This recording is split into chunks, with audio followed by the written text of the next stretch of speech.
wait, I don't want to call her out, but. Madam President. Madam President, that's right. Just trying to be good, not call out people.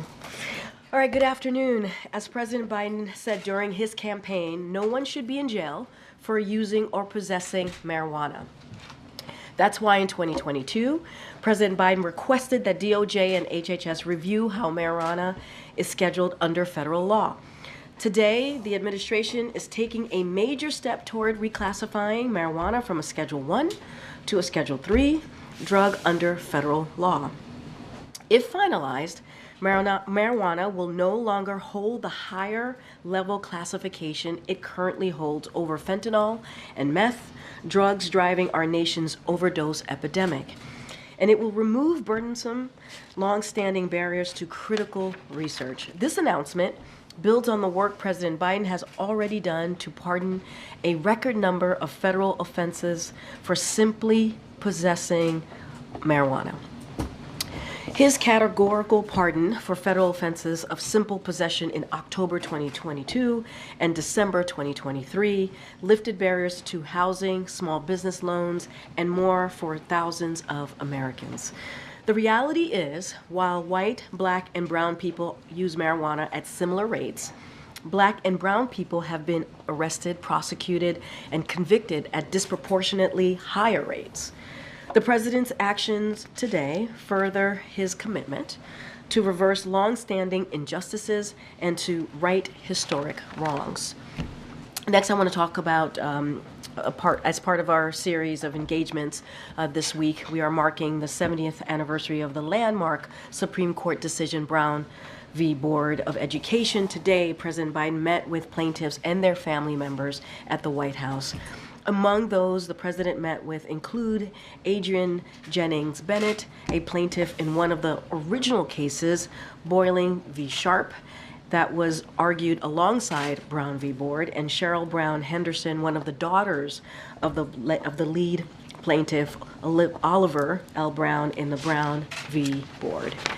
The delegation represents litigants from the 5 cases that were combined under Brown v. Board of Education and heard before the Supreme Court, as well as the NAACP President Derek Johnson and other leaders of the NAACP were critical in fighting for these and other hard-won freedoms for Black Americans. The president was proud to participate in this meeting and honor the legacy of those who paved the way for progress and hard-fought rights for Black Americans, while highlighting his vision for how we must continue to build on these freedoms. Joining us today, as you can see from my right, to say more and make some news about this administration's work to advance racial equity and opportunity for Black Americans, a senior advisor to the president and director of the Office of Public Engagement, the former mayor of Columbia, South Carolina, Mayor Steve Benjamin. Thank you so much for coming again. All right. Podium is yours. Karine. Thank you so much. Thank you, my friend. I miss being mayor, y'all. I think it was a much simpler existence at times. Today at the White House, as Karine mentioned, we're recognizing, commemorating the 70th anniversary of the landmark Supreme Court decision, Brown versus Topeka, Kansas Board of Education, becoming the law of the land, upending decades of discrimination since 1896. President Biden and Vice President Harris will continue their long-standing effort to honor the legacy of those who paved the way for progress and hard-fought rights for African Americans. This morning, he met with the plaintiffs and their families, as Karine mentioned, in the Oval Office. During the meeting, he commended them for changing our nation for the better and committed to continuing his fight to move us closer to the promise of America. Families from each of the 5 different cases that were consolidated in Brown v. Board were present today. Tomorrow, the president's going to deliver remarks at the National Museum of African American History and Culture in Washington, D.C.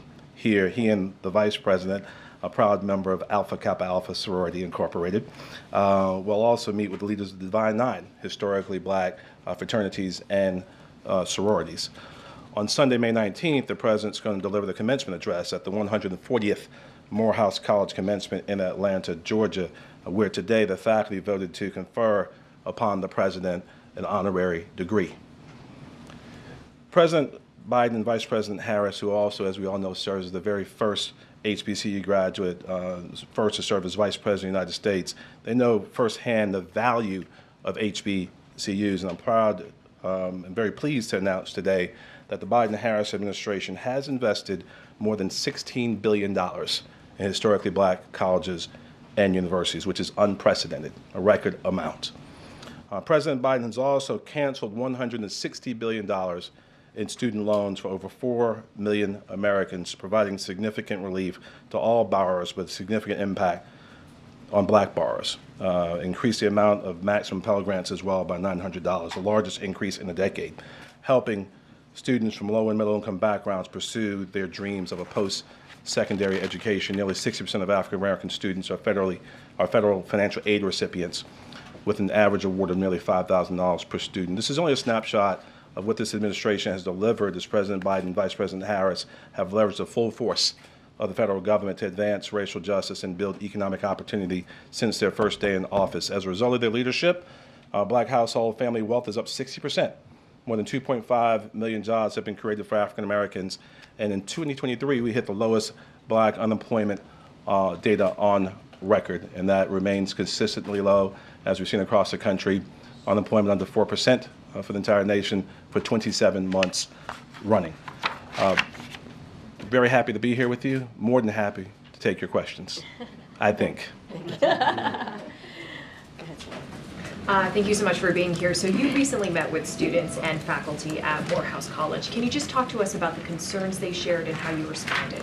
Sure, and I'll do my best to be clear and transparent, because I also promised the students I would keep our conversation as closely as I possibly could. But every day, as Director of Public Engagement here, we get out across the country. I try to spend at least 2 days of every week on the road somewhere, doing what my grandmother and other loved ones might say: God gave you 2 ears and 1 mouth for a reason. You listen twice as much as you talk. And I really wanted to lean in with these young leaders to hear what they wanted to hear on their very special commencement day. Many of you know that 4 years ago, many of them were denied a commencement because of the pandemic, the greatest pandemic since 1918, and wanted to make sure that the president's goal to center these students and have a chance to discuss the real issues of the world that they might have to address as leaders going forward was important. So we sat there, we talked about everything. I mean, we talked about the status of the world.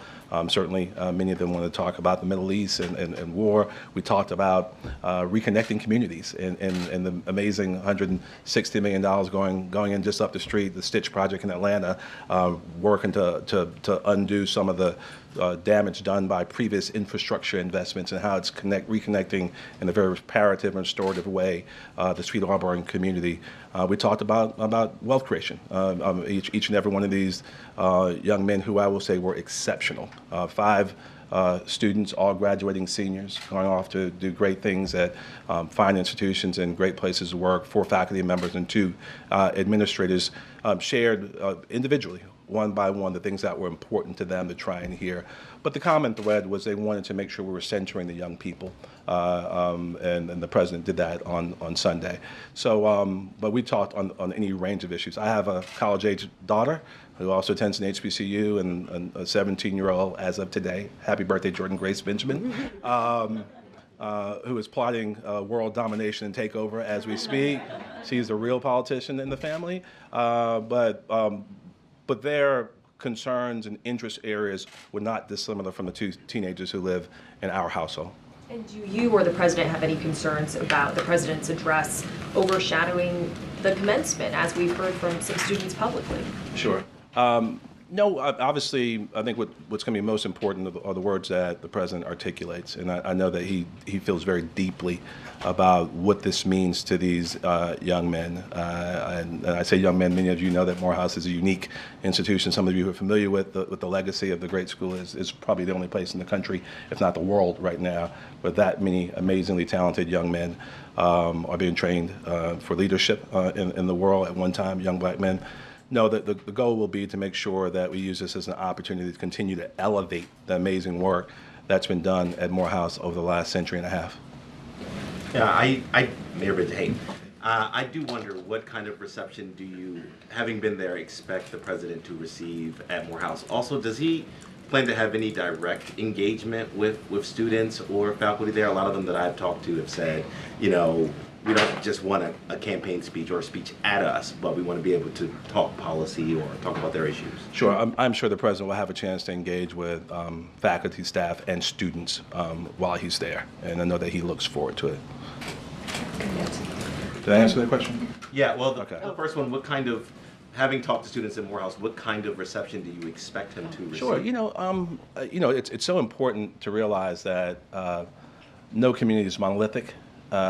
Even some of the range of opinions that we received last Friday and that I've heard from speaking with literally dozens and dozens of folk just about this speech over the last several days, people have different thoughts about what they might want to hear. I do know that the president, again, is very focused on centering these young men and what this transition in life means to them. So we listen very closely.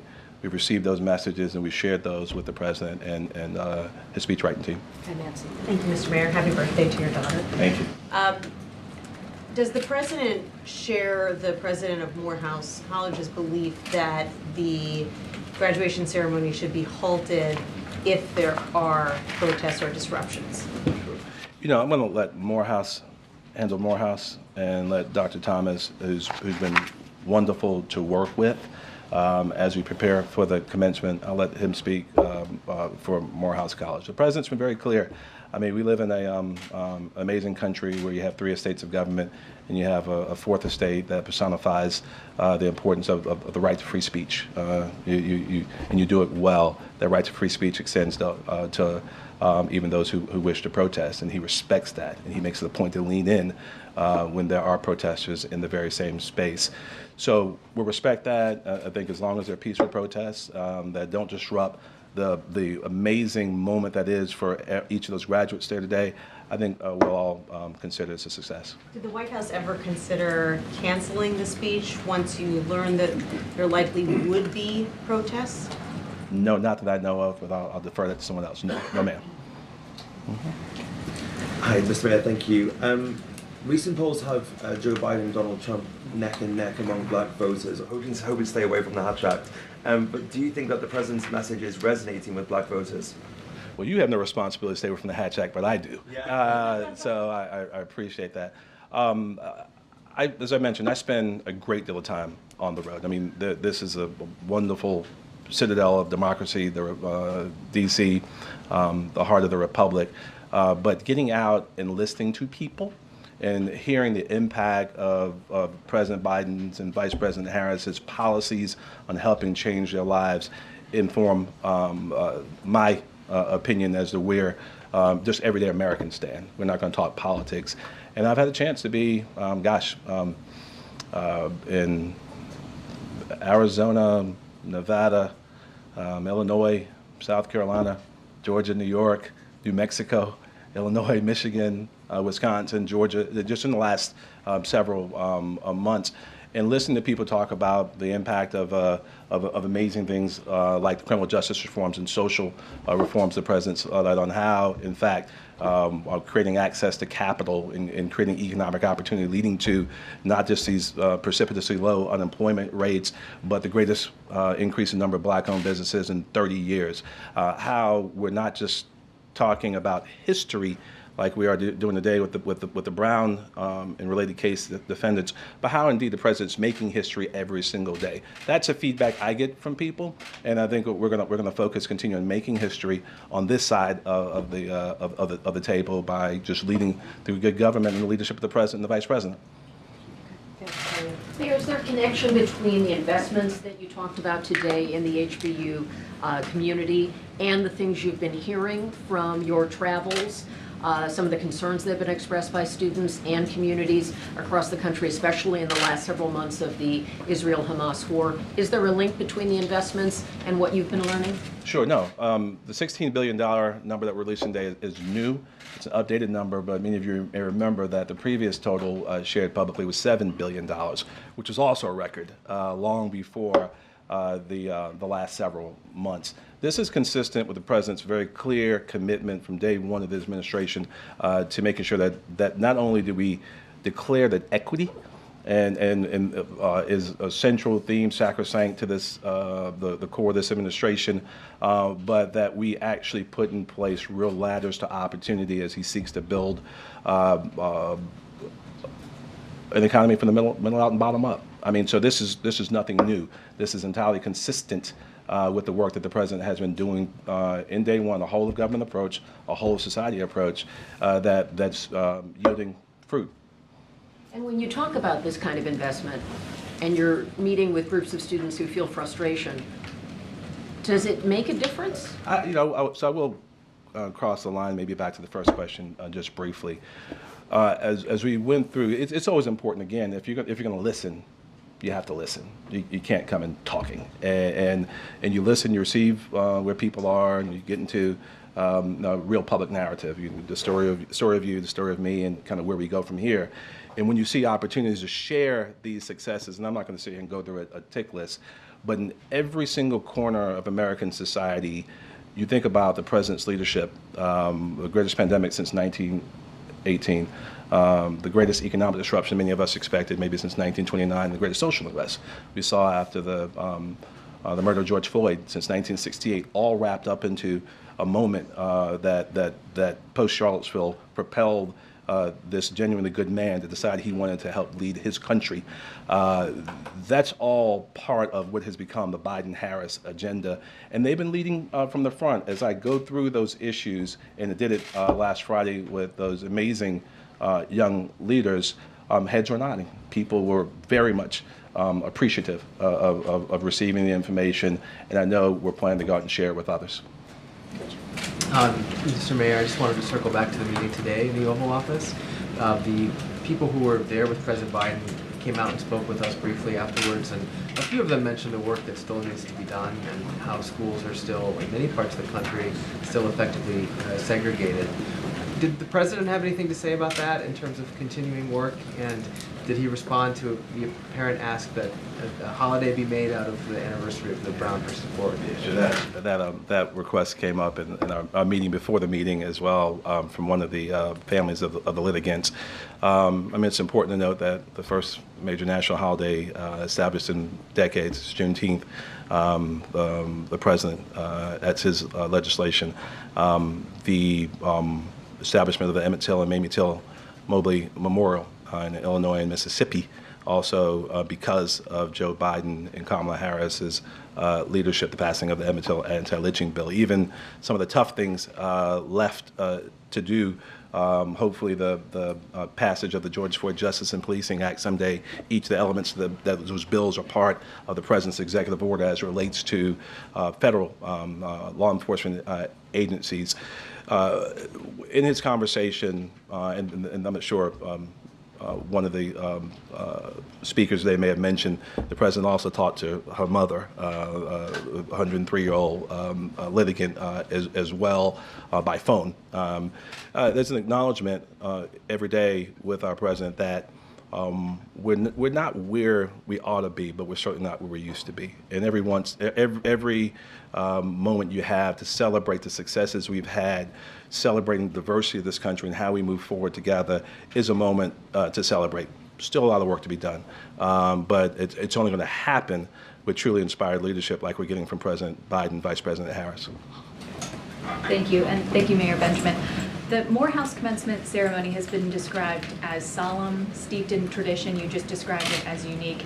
And I'm wondering how the nature of this ceremony factored into the White House's decision to have President Biden speak there at a time when there's volatility on campuses nationwide.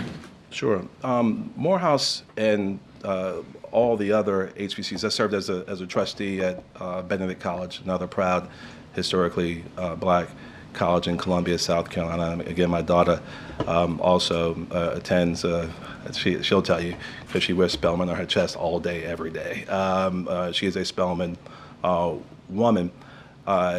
Morehouse is unique, but I dare say that every institution of higher learning is unique, and HBCUs are solemn places. Almost every one of them, but most of them birth after one of the darkest periods in world history, and certainly the darkest period in American history.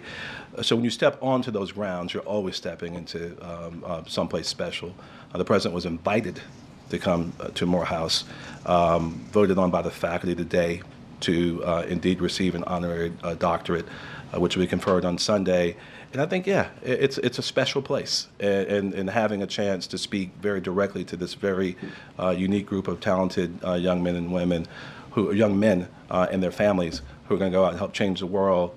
Yeah, I'm sure it did factor in his decision to make the move down there. The President of the United States receives multiple invitations to speak at multiple universities every single year, and I'm wondering if you think that even with the possibility of protests, that there's an expectation of potentially a calmer reception at Morehouse than elsewhere. I'll tell you, Morehouse is an amazingly special and dignified place. Yes, he does receive a lot of invitations, but this president has also been very intentional over the course of his career and certainly his presidency to always make sure he makes time to go to HBCUs. He delivered the commencement address at Howard last year. He's been at SC State's commencement address. He's obviously spoke to the president of Delaware State, where President Biden will tell you that he got his political start decades ago. Spoke to Dr. Allen today, and obviously it's special to him, and he realizes that not only a speech, but more importantly, the $16 billion in resources to support this amazingly talented group of young leaders,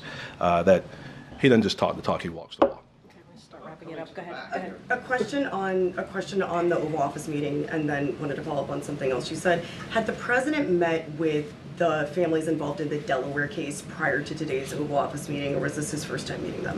You know, it was interesting, and obviously this is my first time in the same space with each of them, and he spent a significant amount of time with the Delaware families. One of the ladies, a daughter of one of the litigants, indicated that the president had spent several moments on their couch over the course of his career. So he was very familiar with the case. He knows the case, but he engaged with the families in the past. And then on the question of enthusiasm for the president in the African American community, what do you chalk that lethargy up to? You know, I will tell you again. I can only speak, Francesca, to my experience. And when I get out there and we talk to people about the amazing successes of the administration under the leadership of the president, vice president, people are psyched. I mean, they're happy about these meaningful developments that are helping change the lives of people all across this country. We got to make sure, and that's a campaign job. Our job here is making sure we share the news, and hopefully in partnership with each and every one of you, that the news gets out to all the places in this very different world in which we live, in which people receive their news. So I'm looking over there. Can you not get the third question, Francis? Well, no, I just wanted to ask, are you saying that you distrust the polling that shows the president's support among the African American community is lower than it was this time 4 years ago, for instance? I can honestly tell you that I don't follow the polls. I'm your vision. Brown v. Board not only ended separate but equal, but it was a reverberation for the civil rights movement. Similarly, there's a different movement happening after the Supreme Court ruling in Harvard versus Student for Fair Admissions and with affirmative action that has created this sort of seemingly this anti-DEI, anti-equity movement that has impacted schools, businesses, and even this administration's ability to implement some of its policies. Does the president believe that he has leaned in enough on this issue, and how much can we expect him to speak to that in tomorrow's speech? Sure. Well, he has one speech tomorrow at the NAACP, and then obviously he has several speeches this weekend. The president's unapologetic about not only the principle of equity being a core value to him, but also his administration. But he continues to make sure that, consistent with his very first executive order, that every piece of policy and that comes out of the administration, as well as each of the cornerstone laws and acts, the Infrastructure Bill, the Inflation Reduction Act, the CHIPS Bill, and also the American Rescue Plan, that each of those pillars have the same core of equity, and it's led to record amounts of contracting. I think $76 billion this past year for small minority-owned businesses, record amounts in the Black community and the Latino community as well. So he's not stepping back on his commitment to equity and continues to lead in and expects his administration to do the same. All right. Okay, go ahead, Ebony. We got the last question. Okay, I want to follow up on just two comments. One, you just mentioned the 76 billion in contracts for minority businesses.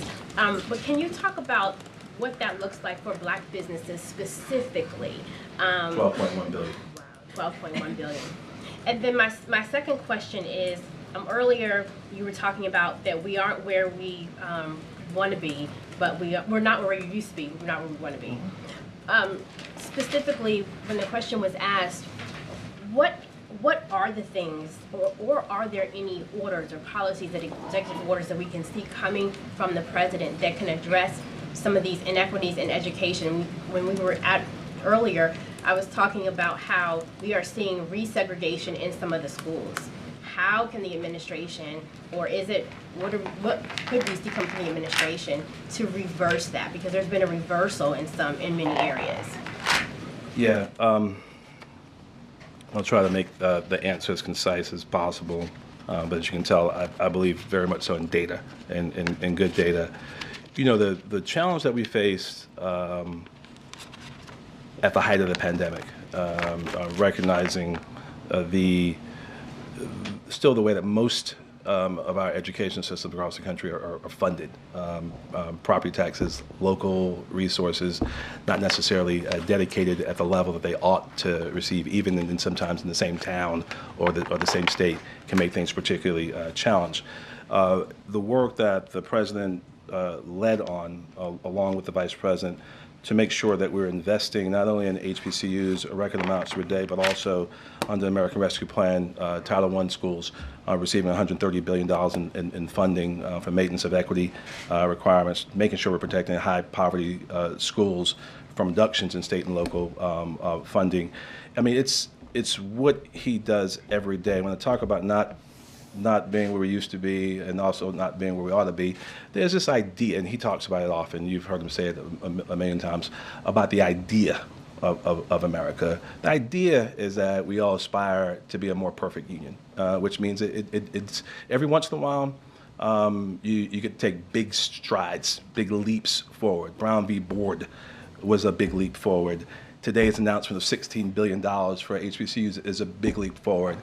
But the everyday struggles that's the hard work. That's the hard work that this president has decided that he's going to lean into every single day. Some days we'll take strides. Every once in a while, you know, it's 3 and out. Sometimes it's inches, but we're making progress towards that more perfect union. And it takes intestinal fortitude and leadership and vision of the fact that we're stronger when we're together, that diversity is our strength, and it's something that the President and Vice President Harris are very proud of.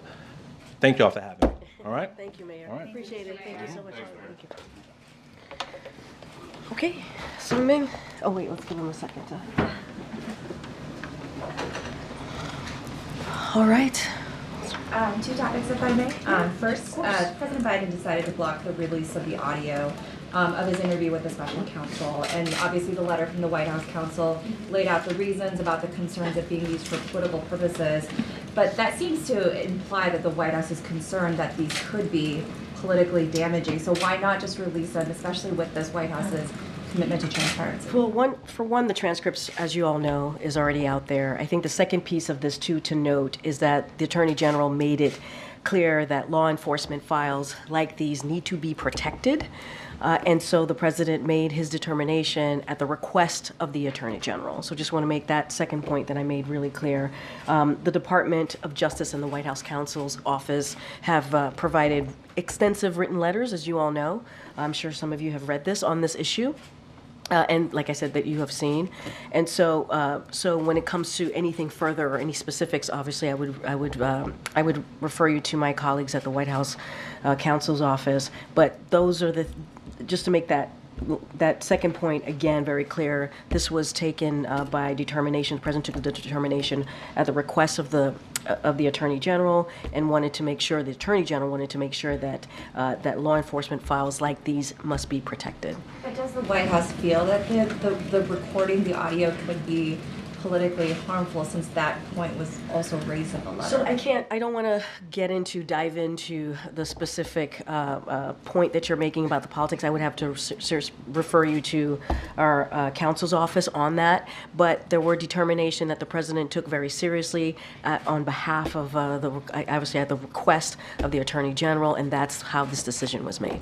And on the shooting of the Slovakian prime minister, I know the president released a statement yesterday, but now that it looks more and more clear that it appears to have been a politically motivated attack, I was wondering if the White House had more to say on that front of those potential motivations. So don't want to go beyond what I said here at the lectern yesterday. Obviously, we wish him a speedy recovery.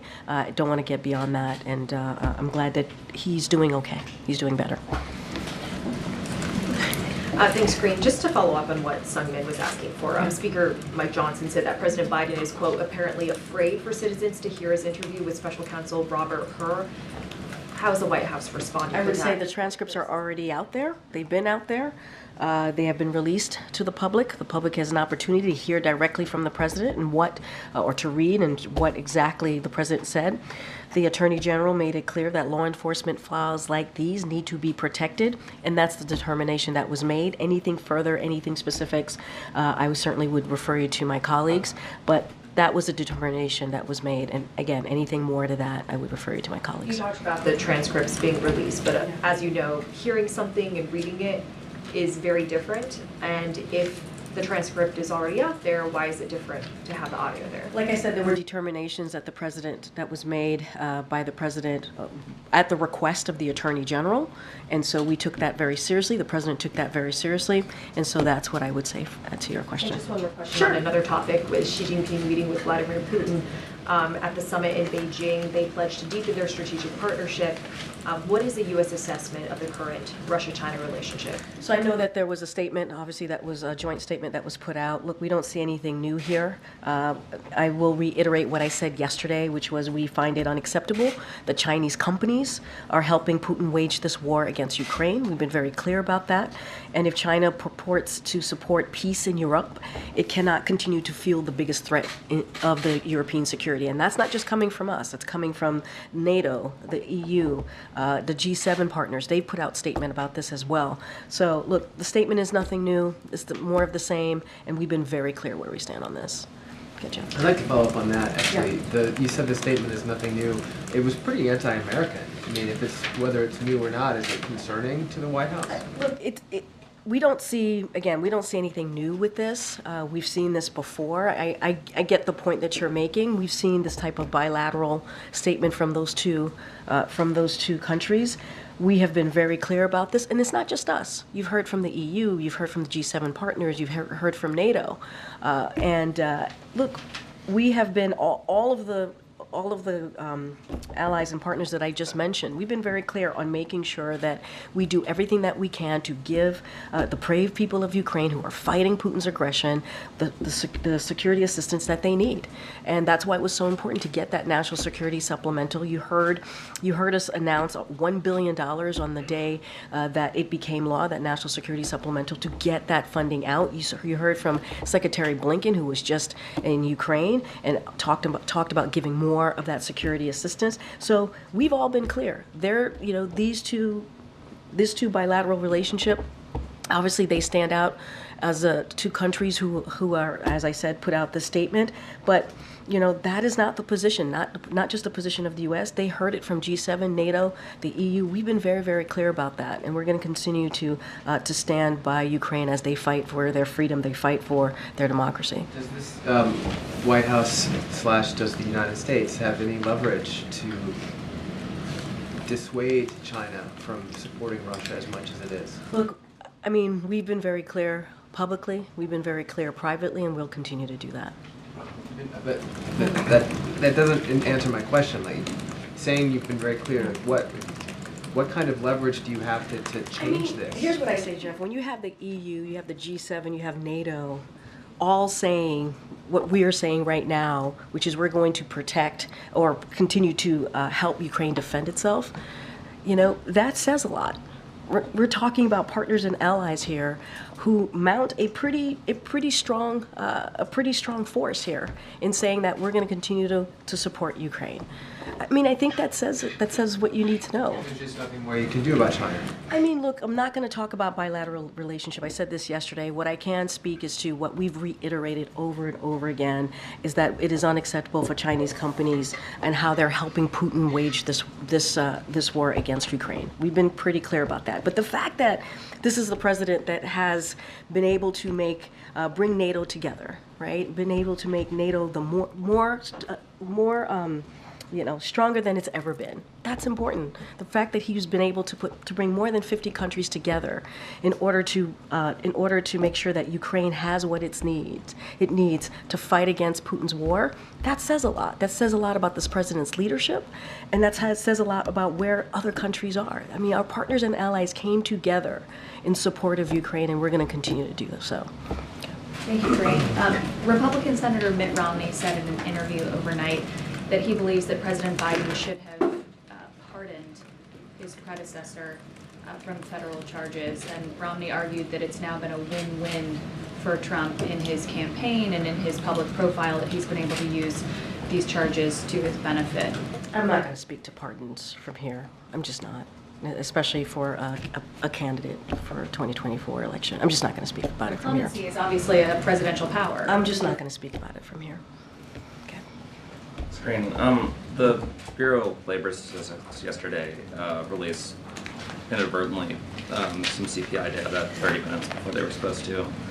It came a month after it was demonstrated that an economist had been talking to Wall Street firms, and a couple years after there was some suspicious trading activity. So I'm wondering what level of concern you guys have, how confident you are in the BLS leadership, and if you think there should be an outside sort of investigation. And to your question, it was an inadvertent leak yesterday by BLS, and there was a statement that they put out. BLS has alerted the Office of Management and Budget and DOL's Office of the Inspector General of the incident. BLS takes its data seriously and security obviously seriously, and is conducting a full investigation into its procedures and controls to ensure the incident is not repeated. BLS can obviously speak more into their investigation. We have confidence that this will get done. Thank you. Two topics, if I can. Sure. Briefly on what we were talking about with Ukraine. The US today, the Treasury Department announced sanctions on Russian entities for facilitating weapons transfers between North Korea and Russia. Also today, the chair of the NATO Military Committee said that Russia was outstripping Western powers in increasing their defense industry capacity. How big an impact are these sanctions realistically likely to have? And is the US considering more sanctions that target the Russian defense industry more directly? Well, starting with your last question first, I'm not going to preview sanctions from here. That's not what we do. But I can say that to your point today, the Department of Treasury designated 5 Russia-based individuals and entities connected to the transfer of military equipment and components from the Democratic People's Republic of Korea, DPRK, to Russia. This action builds on several sanctions designations over the past year, targeting the Russia-DPRK military relationship, most recently in February 2024, just a couple months ago. These designations highlight our resolute opposition to these continued arms transfer. We condemn Russia's veto of the UN Security Council resolution that would have extended the mandate of the UN 1718 Committee Panel of Experts, a body that documented violations of UN sanctions related to the DPRK. We will continue to examine all possibilities to counter the destabilizing Russia-DPRK partnership, but I'm certainly not going to preview any sanctions from here. Okay, and one on Israel by extension. The Houthis have threatened more actions against ships that they claim are heading for Israel, potentially even in the Mediterranean. Will the US continue operations against the Houthis if these attacks restart? So look, obviously we condemn these Houthis for these attacks and continue to take action to hold them accountable. We've been pretty consistent in doing that for the past several months. These reckless attacks by the Iran-backed Houthis have not only disrupted global trade and commerce, but also taken the lives of international seafarers simply doing their job. So we have taken significant amount of Houthi weapons. Our military is regularly destroying Houthi missiles when they're being loaded and prepared to launch, but before they can actually be fired at commercial ships as well. We will continue to act as needed to degrade the Houthi capabilities. You have again seen us do this for the past several months, and so we are committed to doing that. Okay, Karen. Thanks, Karine. I want to ask you about a topic that's getting a lot of attention. The Kansas City Chiefs kicker, Harrison Butker, is facing criticism for his recent commencement address, where he told female graduates that the most important title a woman can hold is homemaker. He was critical about surrogacy, IVF, and Pride Month, and he also criticized the president for being a Catholic who supports abortion rights. Has the president seen those comments? Does he have a reaction to that? The president's been pretty busy today, so I haven't had a chance to focus on this particular issue. I think I've heard some reports on it. Look, the president's not going to back away from supporting women and reproductive rights, reproductive health care. It is important to do that. It is important to fight for all of our freedoms, and that's what you're seeing the president do. He's not going to back away from that. And look, I can't speak to this specific thing because I haven't heard it in its entirety. But look, you have a former administration that had said, a former president that said over and over again that they were going to do everything that they can to get rid of Roe v. Wade, was successful in doing that by putting forward judges that made that happen. We saw the Dobbs decision in 2022, and what that caused is chaos. It caused women to have to do, be in a position to not get the health care that they need. I mean, should not be where we are as a country. It should not be. And then you have extreme Republicans that continue to talk about how they want to put national abortion ban. It's causing chaos. It's causing chaos for women. It's causing chaos for families.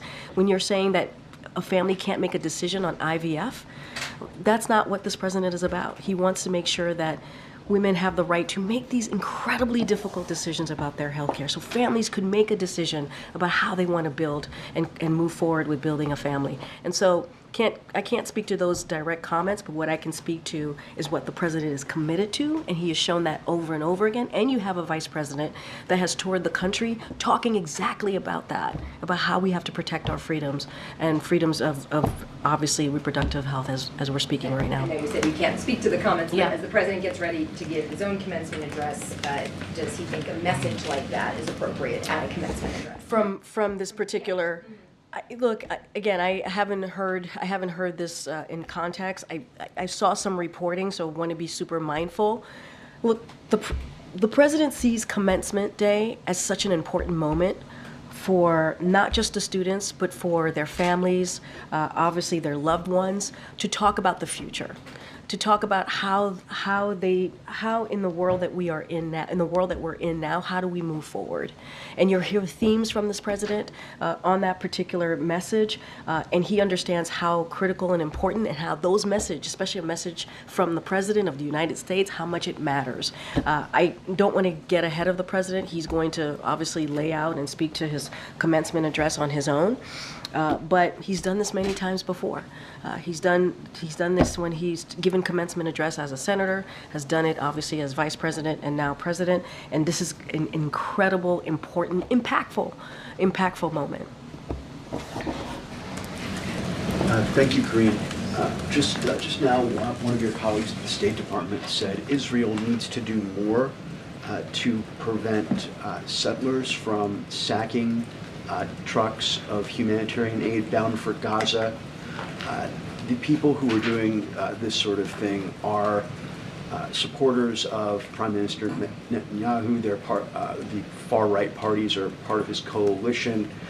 Is the president concerned that the Prime Minister's domestic political needs could be preventing him from cracking down on what is essentially aiding a famine? So look, a couple of things. I do want to give an update on humanitarian aid that has gone into Gaza. I think it's important. Since April 5th, more than 7,000 trucks have been moved into Gaza, so that is an update. Yesterday, nearly 250 trucks moved into Gaza, both via Kerem Shalom, so that is open, so that is important, as you all know, in southern Gaza, and a new crossing, Erez West, in northern Gaza. So we have seen trucks go in, and I think that's important to note, and that's because of the president's push and relationship with the prime minister, and insisting and pushing and saying we need to get more aid into Gaza because we know how dire the humanitarian situation is. However, with saying all of that, we remain concerned about ongoing limited operations at the Rafah boarding crossing and also the Erez crossing. I know I just mentioned that's a new crossing, but we want to get more in, as well as the ability of humanitarian partners to move within Gaza to deliver assistance and fuel to the vulnerable people who need it.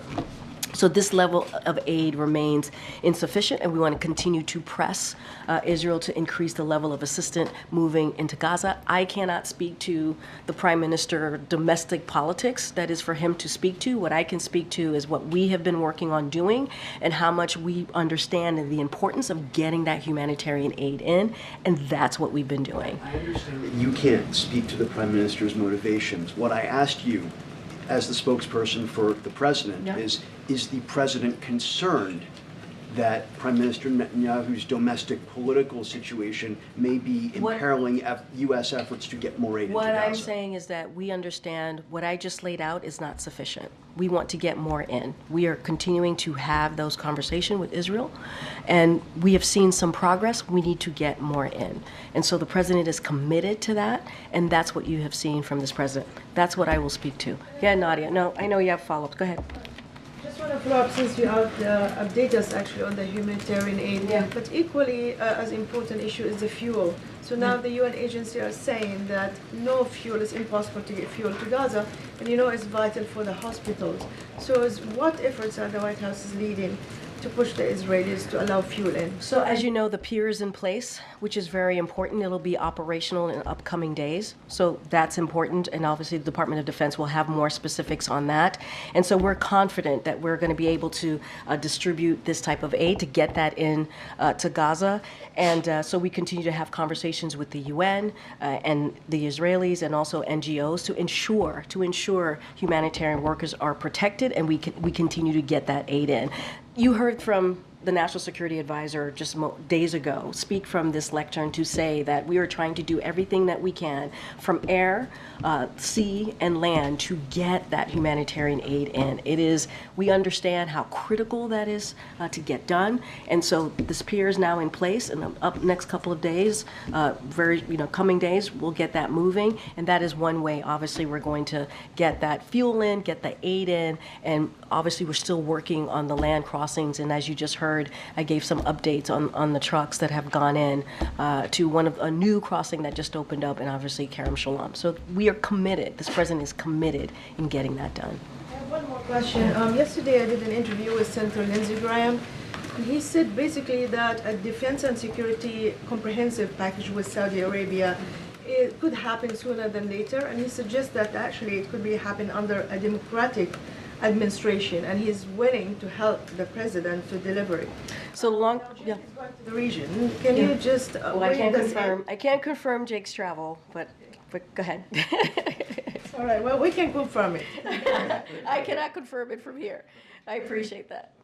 But can you whip this in and basically tell us that if the White House believes this deal could happen, later on link it obviously to what happened in Gaza and the we've been very consistent about our long-term goal for a more peaceful, stable, prosperous, and integrated Middle East region, and that remains a focus for us. That remains a focus for this president. That remains a focus for our U.S. foreign policy.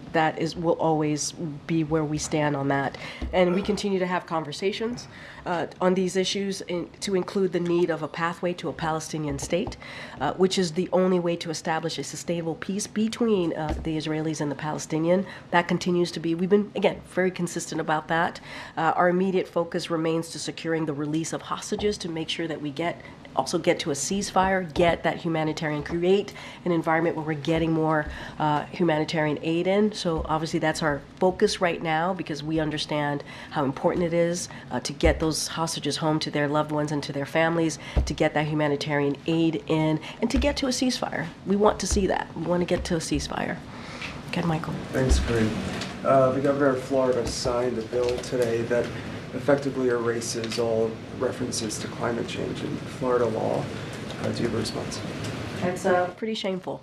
You know, the president, as you know, has been the most progressive, has done more on climate change than any other president.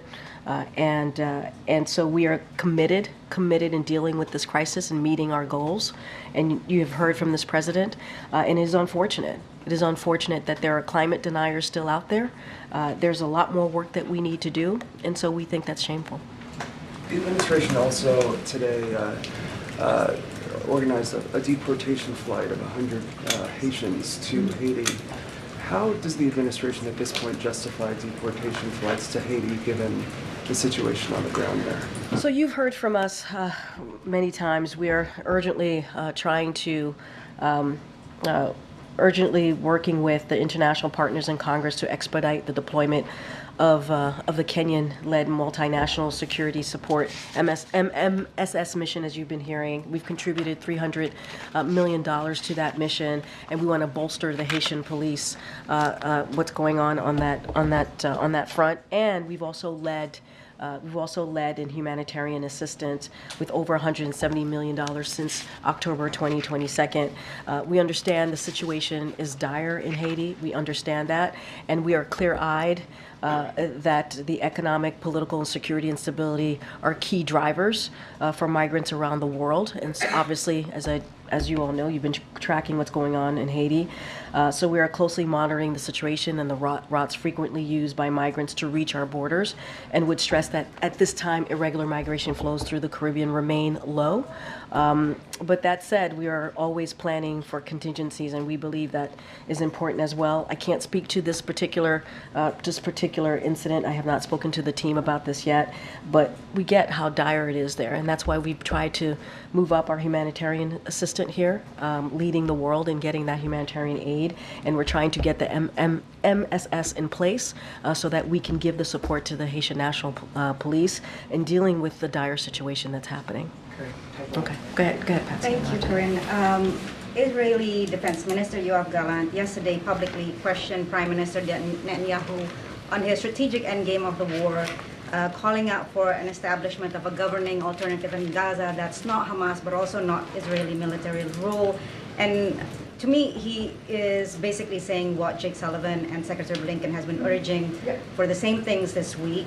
Even though this is the first time that Gallant is saying it publicly, this is something that we've known privately from Israeli defense officials for some time now. I'm just wondering about the timing of this, how Jake and then Secretary Blinken and then Gallant are all saying the same things this week. Was there any coordination of any sort? So I'm gonna let others do an analysis of the speech. That's not something I'll do from here, but we've been very clear that when it comes to the future of Gaza, we do not support an Israeli reoccupation. We've been clear from this podium, from obviously behind this lectern, and we obviously do not support Hamas governance in Gaza. So that's where we've been. We'll continue to be there. That underscores the importance of having a clear and concrete plan for the day after the conflict in Gaza.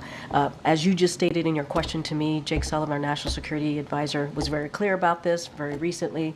And so we have discussed this with the Israelis, and so we'll continue to do that, to have that conversation, but I'm not going to analyze his speech and speak to.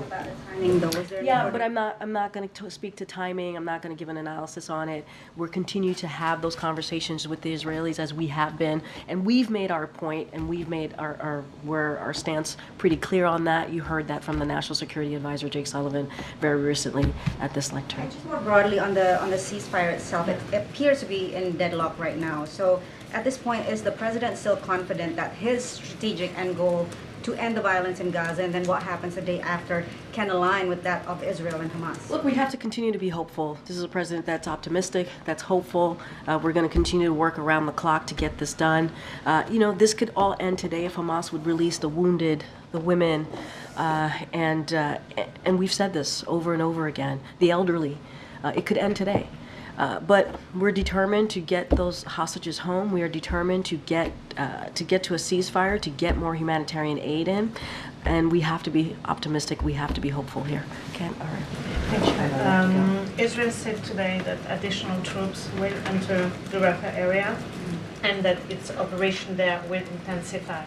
Do you have a comment on that? What I will say is that we are continuing to monitor. I'm just going to repeat what Jake Sullivan said from this podium. Nothing has changed since he was here on Monday, and we're continuing to monitor. We made our case very clear about a potential major military operation in Rafah. We have our concerns about that. We've made that clear to our Israeli counterparts. We'll continue to do that. What we have been told by the Israelis and what we have seen is that these are targeted, what we're seeing in Rafah, targeted operations, and we're going to continue to have those we believe constructive, these meetings that we've had have been constructive, not just in those 2 virtual meetings, but on a daily basis.